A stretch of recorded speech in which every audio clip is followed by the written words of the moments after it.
School's Economics Project, my city, its social commentators, and our contribution to the global community. We have decided to do a project on Adam Smith, who is regarded as the father of economics. The urban megapolis of the 21st century London is almost unrecognizable from the city that came before it in the 18th century. But it was here, in 1776, that Adam Smith published his groundbreaking work, an inquiry into the nature and causes of wealth of nations, which would go on to become a major influence upon modern-day economic thinking. Within it, Smith argues that, if left unburdened by regulation from the state, consumers and producers will ultimately make self-interested decisions.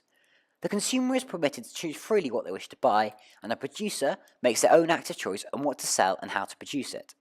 This will result in the market settling upon a product distribution and, more importantly, a price with the greatest benefit to society collectively.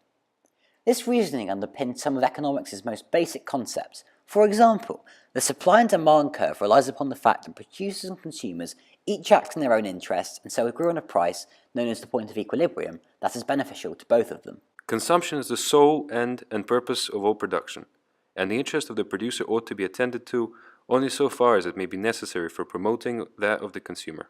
Just as important, he argued, is effective division of labor. At the time, households were still largely self-sufficient, producing many of their own basic goods. Instead, Smith proposed that individuals should attempt to specialize. This involves each individual focusing upon a specific role within the production of a good or service, rather than attempting to perform the whole process individually. In this way, a production line is created, which results in everyone becoming significantly more efficient at their job.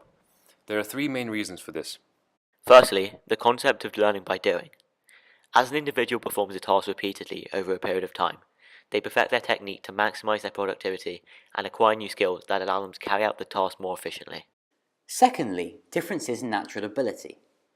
Different people are gifted with different physical traits and skill sets that allow them to perform certain tasks more efficiently than others. Allowing individuals to specialize in performing those tasks that they are best equipped to do would therefore result in the maximization of overall productivity. Finally, the benefits of economies of scale. By producing goods collectively rather than as individuals, the resources required to do so can be bought at a larger scale, reducing the total cost. This has totally revolutionized London's economy.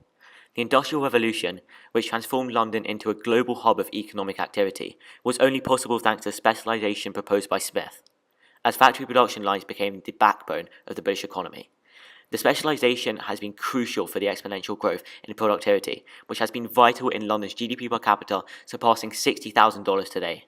Furthermore, it has also allowed for the expansion of the financial sector, which now employs over 700,000 people in the capital, contributes 11% of British government's total revenue, and is worth $176 billion to the British economy.